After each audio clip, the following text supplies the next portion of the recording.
आप सबों को जय मसीह की। परमेश्वर का धन्यवाद हो कि उसने हमको ये अवसर दिया कि आज के इस पवित्र दिन में हम सब एकत्रित होकर के परमेश्वर की आराधना स्तुति करें। ये बहुत बड़ी आशीष परमेश्वर की ओर से हमको मिली है कि हम सब इकट्ठे होते हैं और उसकी स्तुति और आराधना करते हैं और उससे प्रार्थनाएं कर सकते हैं। हम हर समय परमेश्वर के सन्मुख आ सकते हैं। आज पेंटिकॉस्ट के पश्चात का 16वां रविवार है और आज हमारे मनन के लिए, ध्यान देने के लिए जो विषय हमको दिया गया है वो ये है कि विश्वास में अटल रहने का पुरस्कार। विश्वास में अटल रहने का पुरस्कार या धैर्य से विश्वास में स्थिर रहने का प्रतिफल, the reward of persevering in faith. अर्थात कहने का अर्थ ये कि जो लोग परमेश्वर पर विश्वास रखते हैं और उसकी बाट जोहते हैं, धीरज से उसकी प्रतीक्षा करते रहते हैं, परमेश्वर ने उनके लिए पुरस्कार रखा है, परमेश्वर ने उनके लिए आशीषें रखी है, परमेश्वर ने उनके लिए कोई प्रतिफल रखा। आइए इससे पहले कि हम इस विषय पर मनन करें, प्रार्थना करें। प्यारे पिता परमेश्वर, हम तेरा धन्यवाद करते हैं तेरी सारी आशीषों के लिए, तेरी करुणा और दया के लिए जो सदा हम पर बनी रहती है। तेरा धन्यवाद करते हैं तेरे वचन के लिए जो तूने हमें दिया है, जो हमारी अगुवाई करता है। इस समय प्रभु जब हम तेरे वचन पर विचार करते हैं, हमारे हृदय को एक अच्छी भूमि बनाइए ताकि जो वचन इसमें जाए अंकुरित हो और फल आए। होने दे प्रभु कि इस समय हम अपनी सांसारिक चिंताओं को छोड़ करके तेरी ओर दृष्टि करें और तू इस वचन के द्वारा हमसे बातचीत करे। हम सबों की सहायता कर प्रभु यीशु के नाम से, आमीन। हमारे मसीह जीवन में विश्वास का एक बहुत बड़ा महत्व है। हम सब विश्वासी हैं, बिलीवर हैं, प्रभु यीशु मसीह पर विश्वास करते हैं और विश्वास के द्वारा ही हम कलीसिया के सदस्य बनते हैं, परमेश्वर के घराने के सदस्य बनते हैं। विश्वास क्या है? इब्रानियों की पत्री अभी पढ़ी गई 11वां अध्याय और उसकी पहली आयत में लिखा है कि विश्वास आशा की हुई बातों का निश्चय और अनदेखी बातों का प्रमाण है। विश्वास आशा की हुई बातों का, वस्तुओं का निश्चय और अनदेखी बातों का प्रमाण है। अर्थात हम कुछ आशा रखते हैं, कुछ हम परमेश्वर से अपेक्षा रखते हैं, जो बातें हमें दिखाई नहीं दे रही है, इनविजिबल है, लेकिन हम विश्वास करते हैं कि वो हमको मिलेगी और ज़रूर मिलेगी। तो ये विश्वास की परिभाषा इब्रानियों के पत्री के लेखक ने दी है कि विश्वास आशा की हुई बातों का निश्चय और अनदेखी बातों का प्रमाण। परमेश्वर सदा हमारे प्रति विश्वास योग्य बना रहता है, वो अपनी प्रतिज्ञाओं के प्रति विश्वास योग्य बना रहता है, वो अपनी वाचाओं के प्रति विश्वास योग्य बना रहता है और वो हमसे ये अपेक्षा करता है कि हम भी विश्वास में मजबूती से बने रहें। इब्रानियों 11:6 में लिखा है कि और विश्वास बिना उसे प्रसन्न करना अनहोना है, क्योंकि परमेश्वर के पास आने वाले को विश्वास करना चाहिए कि वो है और अपने खोजने वालों को प्रतिफल देता है। अगर हम परमेश्वर से कुछ अपेक्षा करते हैं, विश्वास से मांगते हैं, तो हमको ये बिल्कुल विश्वास करना होगा कि वो हमें देगा और हमको वो प्रतिफल ज़रूर देगा। और हमें ये विश्वास करना चाहिए कि परमेश्वर हमारा पिता है, वो हमसे प्यार करता है और वो हमारा सृजनहार, पालनहार और तारणहार है। वो हमसे इतना प्रेम करता है कि उसने अपने एकलौते पुत्र को दे दिया कि जो कोई उस पर विश्वास करे वो नाश न हो परंतु अनंत जीवन पाए। हमारा विश्वास बढ़ता जाना चाहिए। ये नहीं कि हम विश्वास में आ गए और वहीं रुक गए। विश्वास जो है उसकी जड़ें गहरी होती जानी चाहिए। एक पौधे के समान जो पौधा लगाया गया है, जैसे जैसे पौधा बढ़ता है उसकी जड़ें गहरी होती जाती है और वो मजबूती से खड़ा होता है। तो हमारा विश्वास भी ऐसा बढ़ता जाना चाहिए और उसकी जड़ें बहुत गहरी होनी चाहिए। और जब हमारा विश्वास बढ़ता है तो धैर्य की आवश्यकता होती है, धीरज की आवश्यकता होती है। प्रकाशित वाक्य 2 और उसके 10 में लिखा है कि प्राण देने तक विश्वासी रहे तो मैं तुझे जीवन का मुकुट दूंगा। हमारे लिए प्रतिफल रखा है, पुरस्कार रखा है, जीवन का मुकुट रखा है, लेकिन हमको विश्वास में बने रहना है। तो आज का जो विषय हमको ये बताता है कि हमें विश्वास में बहुत अटल होना है, मजबूती के साथ विश्वास में बने रहना है। पौलुस प्रेरित ये कहते हैं कि विश्वास एक कुश्ती के समान है। तीमुथियुस की पत्री 1 तीमुथियुस 6:12 में पौलुस तीमुथियुस को ये कहते हैं कि विश्वास की अच्छी कुश्ती लड़, fight a good fight of faith. विश्वास की कुश्ती लड़ने का अर्थ है कि हमको इसको थामे रहना है, संघर्ष करना है, एक प्रकार का मलयुद्ध करना है।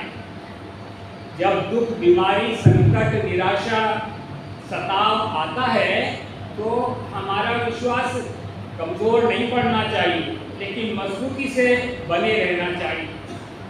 दुख, परेशानियां जो है वो हमारे विश्वास को कमजोर कर सकती है, लेकिन हमको मजबूती से उसमें बने रहना। आज का जो पहला सबक पढ़ा गया, पहला अध्याय पढ़ा गया पुराने नियम से, जिसमें हमने ये सुना कि याकूब जो है एक अनजानी जगह है और एक अनजान व्यक्ति उससे मलयुद्ध करता है, कुश्ती लड़ता है, लेकिन याकूब को ये विश्वास है कि ये परमेश्वर का जन है।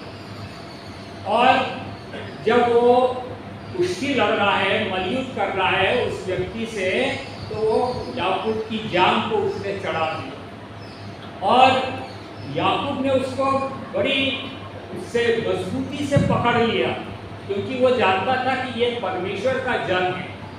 और उसने कहा कि मैं तुझे नहीं छोड़ूंगा जब तक तू मुझे आशीष न दे, जब तक तू मुझे आशीष न दे मैं तुझे नहीं छोड़ूंगा। वो संघर्ष करता रहा। और हम जानते हैं कि उसने, उस परमेश्वर के जन ने उसको कहा कि तेरा नाम क्या है याकूब, लेकिन अब तेरा नाम इस्राएल होगा, इस्राएल होगा।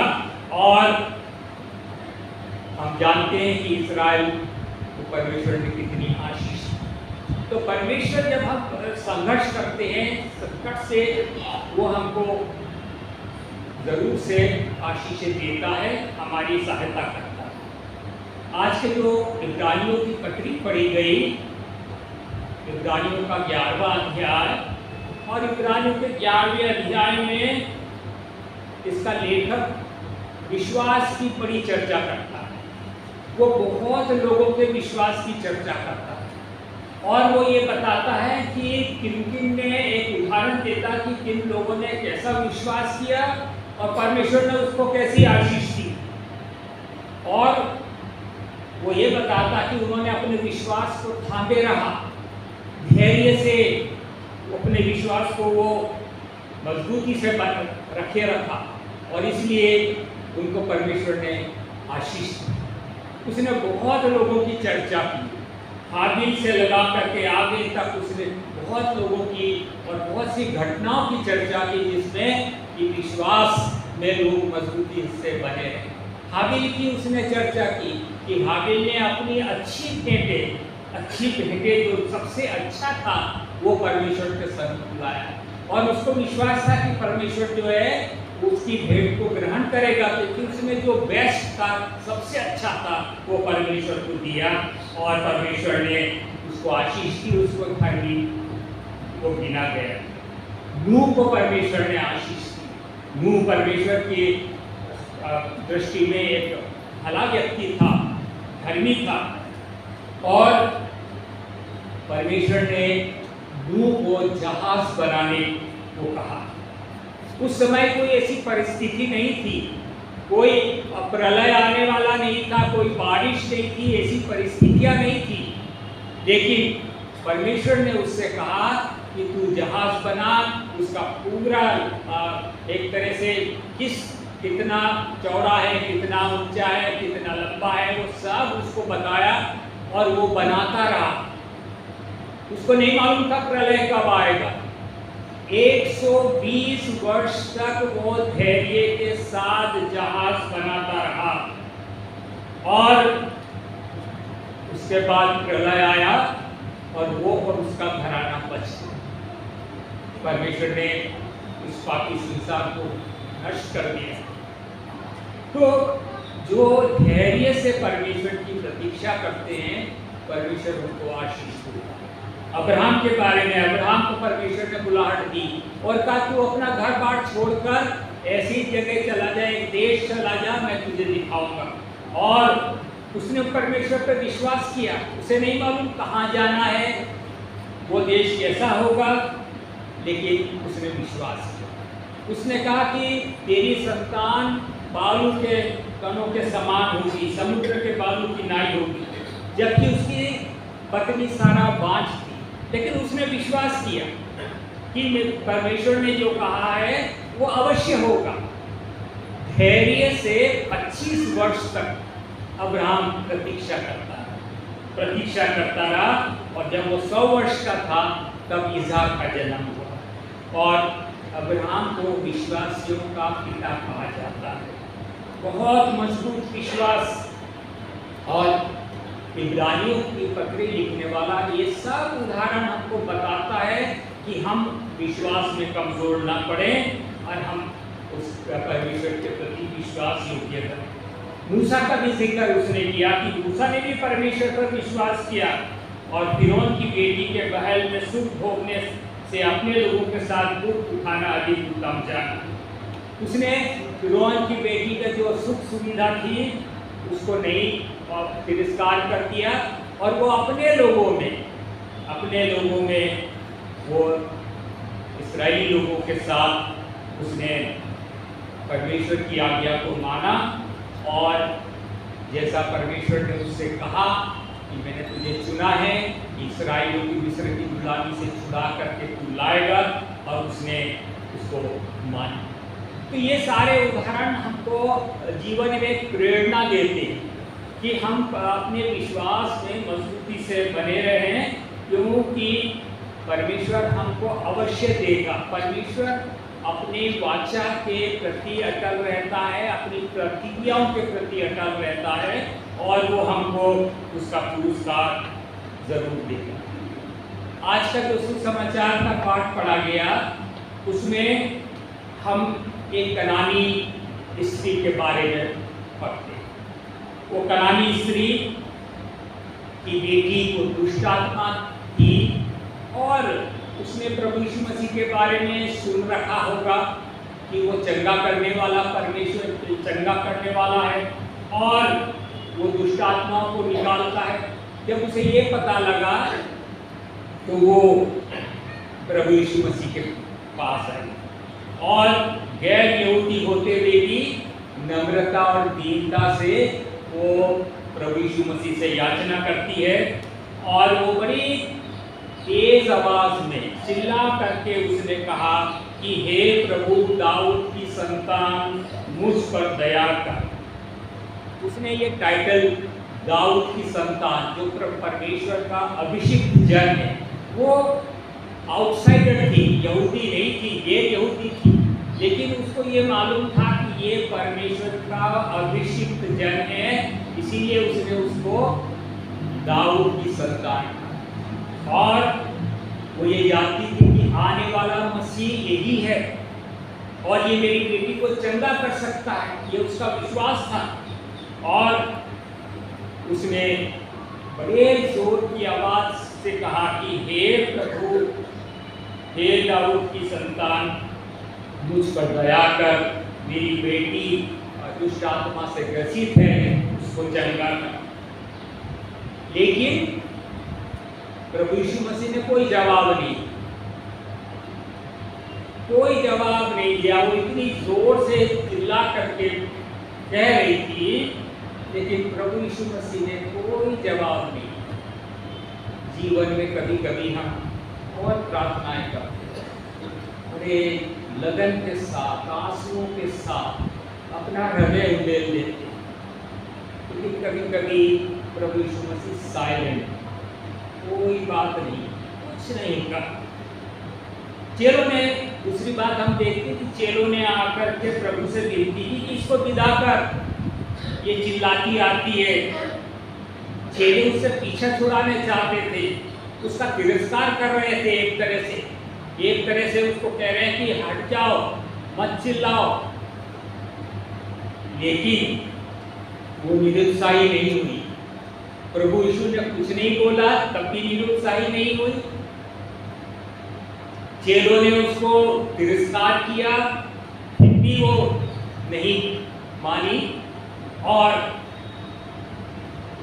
फिर उसने, प्रभु यीशु मसीह ने कहा, इस्राएल के घराने की खोई हुई भेड़ों को छोड़ मैं किसी के पास नहीं भेजा।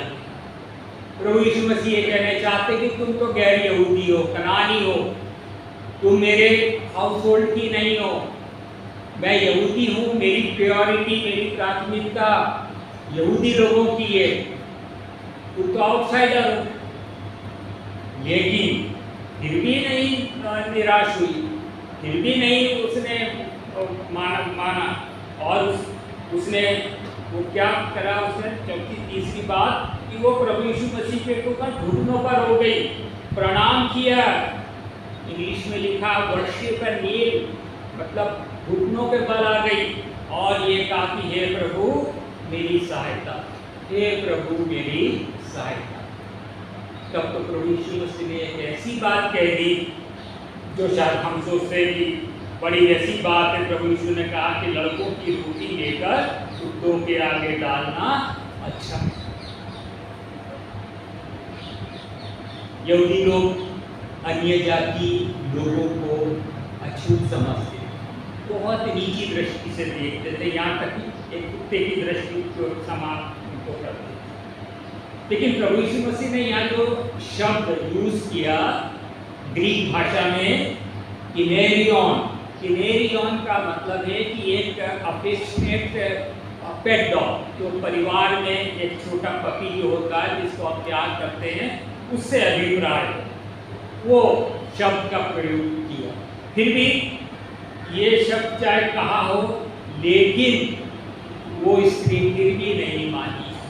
उसने कहा ठीक है, मैं आउटसाइडर हूँ, गैर यहूदी हूँ, ठीक है, मेरा कोई हक नहीं बनता आपसे याचना करने का, ठीक है, मैं इतनी अपमानित और नीची दृष्टि से हूँ, लेकिन फिर भी मैं जो कुत्तों का चूचा गिर जाते कुत्ते उसको खाते हैं, मैं तो उसी में खुश हो जाऊँ।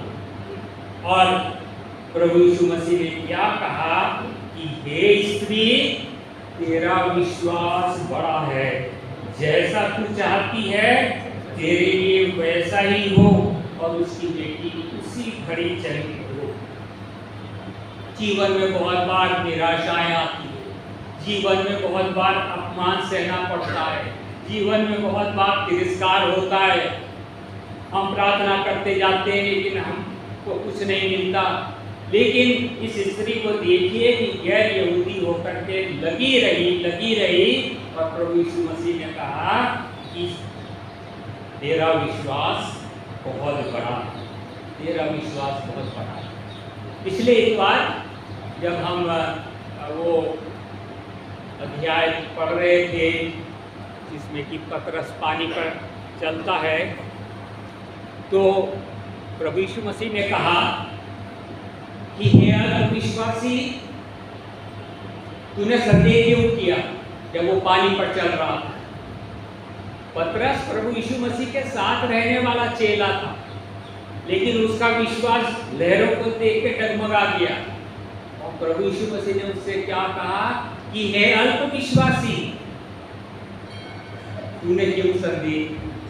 इसी तरह एक बार और जब प्रभु यीशु मसीह और उसके चेले थे नाव में और आंधी तूफान आया और प्रभु यीशु सो रहे थे और चेले चिल्लाने लगे, हे प्रभु हम नाश में जाते, हमें बचा। तो प्रभु ने क्या कहा कि हे अल्प विश्वासियों, मैं तुम्हारी कब तक सहूंगा। ये वो लोग हैं जो यहूदी हैं, जो उसके कोर्ट के हैं, उसके घराने के हैं, और आज एक आउटसाइडर है जो मसीह के, जो यहूदी नहीं है लेकिन उसके विश्वास के लिए प्रभु कहता है कि हे स्त्री तेरा विश्वास हो। एक और उदाहरण हम पाते हैं जो सूबेदार का, जो लूका 7:1-10 में मिलता है, जिसमें कि सूबेदार प्रभु यीशु मसीह से याचना करता कि मेरा दास बीमार है, उसको चंगाई थी। और उसने कहा, हे प्रभु तू मेरे घर, मैं तो इस योग्य नहीं कि तू मेरे घर आए, तू केवल मुंह से कह दे तो मेरा दास चंगा हो जाए।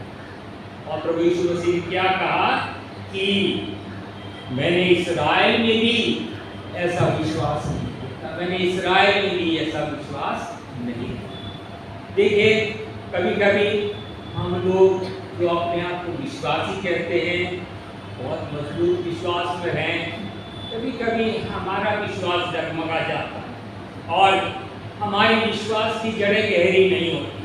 और जैसा कि हमने इस स्त्री को देखा और इस सूबेदार को देखा, इनके विश्वास की जड़ें इतनी गहरी थी कोई उखाड़ नहीं सकता।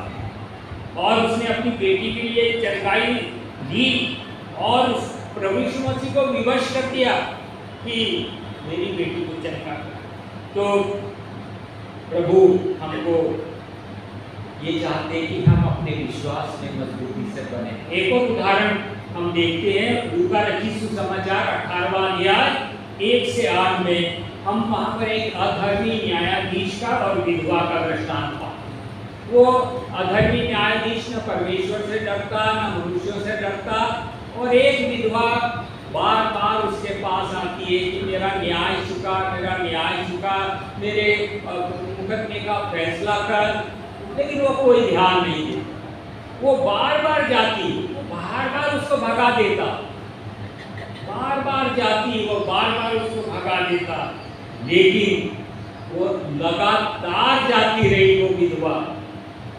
और एक दिन उसने धर्मी न्यायाधीश ने, जो परमेश्वर से नहीं डरता, मनुष्य से नहीं डरता, उसने क्या कहा कि इसने मेरे नाक में दम कर दिया है और इसलिए मैं इसका न्याय चुका। तो प्रभु यीशु मसीह क्या कहते हैं कि जब एक अधर्मी न्यायाधीश न्याय चुका सकता है, तो परमेश्वर तो न्याय प्रिय है, परमेश्वर तो करुणा निधान है, दया करने वाला है। क्या वो हमारी दुहाई नहीं सुनेगा? क्या हमारी बात नहीं सुनेगा? धीरज की आवश्यकता है। परमेश्वर चाहता है कि हम धैर्य से अपने विश्वास में बने रहें। भजन संहिता 27वां अध्याय और 14 आयत में लिखा है, यहोवा की बाट जोता रहे, हियाव बांध और तेरा हृदय दृढ़ रहे। हाँ, यहोवा ही की बाट जोता रहे। परमेश्वर चाहता है कि हम उसकी बाट जोते रहें, हियाव बांधे, डरे नहीं, निराश नहीं हो, हताश नहीं हो। भजन 40 और उसके की पहली आयत में लिखा है, मैं धीरज से यहोवा की बाट जोता रहा, मैं धीरज से यहोवा की बाट जोता रहा और उसने मेरी ओर झुककर मेरी दुहाई सुनी। जब हम धीरज से यहोवा को पुकारेंगे, लगातार निरंतर पुकारते चले जाएंगे, वो स्वयं झुककर हमारी दुहाई को सुनेंगे। जो लोग विश्वास में अटल रहते हैं, परमेश्वर उनकी सुनता है और उनको उसका प्रतिफल अवश्य देता है। जीवन में हमारा विश्वास डगमगा जाता है, बहुत बार डगमगा जाता है। दुख में, बीमारी में, निराशा में, समस्याओं में हमारा धैर्य टूट जाता है। कभी कभी जो हम विश्वासी कहते हैं और हम कहते हैं उस पर विश्वास करते हैं, तो हमारा विश्वास एकदम से चला जाता है और हम धैर्य करते हैं, लेकिन हमें ये लगता है कि हम कमज़ोर हैं। और जब कभी भी धीरज धरते हुए, परमेश्वर पर विश्वास करते हुए जब हमारा धैर्य टूट जाता है, तो शैतान का अवसर है, वो उस समय हमारे विश्वास पर चोट करता है। वो हमको कहता है, अब से प्रार्थना कर रहे हो, चंगाई के लिए प्रार्थना कर रहे हो, मिली चंगाई, कब से अपने बेटे बेटी के विवाह के लिए प्रार्थना कर रहे हो, मिली विवाह हुआ, कब से आप संतान के लिए प्रार्थना कर रहे हो, मिला। तो ऐसी बहुत सी बातें जब हम करते जाते हैं और धैर्य हमारा टूट जाता है, निराश हो जाते हैं, तो इस समय शैतान हम पर हमला करता है। और ऐसे वक्त में हमको बहुत मजबूत रहने की आवश्यकता है, बहुत मजबूत रहने की आवश्यकता है। और आज का वचन हमको हियाव देता है, हमको प्रेरणा देता है उन सब लोगों के जिनके अभी हमने इब्रानियों 11 में नाम सुने, वो हमको प्रेरणा देते हैं कि हम अपने विश्वास में बने रहें। कनानी स्त्री हमको प्रेरणा देती है कि हम पीछा ना छोड़ें, याकूब के समान हम मलयुद्ध ना छोड़ें, हम बने रहें। परमेश्वर हमको जरूर से दे। कभी कभी हम बहुत जल्दी मचाते, आजकल बड़ा मोबाइल का ज़माना है, क्लिक करने पर बात हो जाती है, अकाउंट पे पैसे चले जाते हैं, मैसेज चला जाता है। कभी कभी हम बहुत जल्दी मचाते हैं और हम सोचते हैं कि और हम परमेश्वर तक थोपते हैं अपना टाइम टेबल कि ये परमेश्वर तू अभी का ये कर। परमेश्वर का अपना टाइम टेबल, परमेश्वर हमारे टाइम टेबल के अनुसार काम नहीं करता। उसकी गति में हमारी गति में बहुत अंतर है, उसके विचारों में और हमारे विचारों में बहुत अधिक अंतर है। परमेश्वर हमारी परिस्थिति जानता है, उसको हमारी स्थिति अच्छी तरह पता है। अगर अगर उसने कोई जवाब नहीं दिया तो इसका ये मतलब नहीं कि वो जवाब नहीं देगा। अगर उसने अभी हमारी प्रार्थना नहीं सुनी तो उसका ये मतलब नहीं देगा। परमेश्वर बहुत एप्रोप्रिएट टाइम पर, बहुत उपयुक्त समय पर हमारी प्रार्थना का उत्तर है।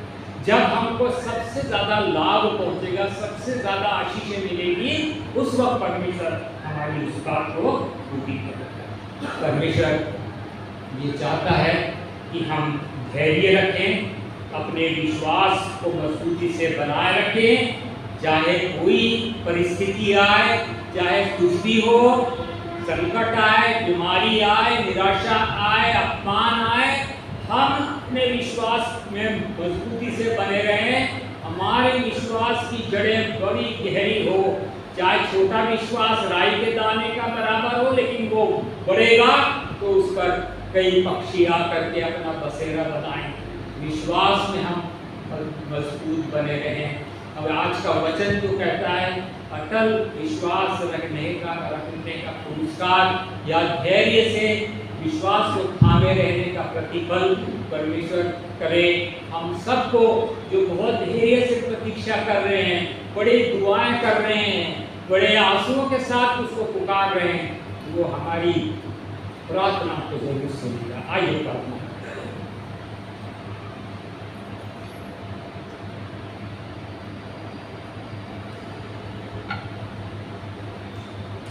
परमेश्वर पिता, हम तेरा धन्यवाद करते हैं तेरे वचन के लिए जो हमको उत्साहित करता है, जो हमको प्रेरणा देता है कि हम तेरे वचन में मजबूती से बने रहें। हाँ प्रभु, कई बार हमारी प्रार्थना को तू अनसुनी करता है, लेकिन समय आने पर तू हमको उसका फल दे। तू हमारी दुहाई की ओर लगा रहता है, तेरे कान हमारी दुहाई की ओर लगे रहते हैं और तू उपयुक्त समय पर हमारे प्रार्थनाओं का उत्तर दे। हे प्रभु, हमारे धैर्य में हमारी सहायता कर, शैतान हमारे विश्वास को तोड़ न पाए। हम मजबूती से तेरे विश्वास में बने, हमारे विश्वास को बढ़ा। प्रभु यीशु के नाम से आमीन।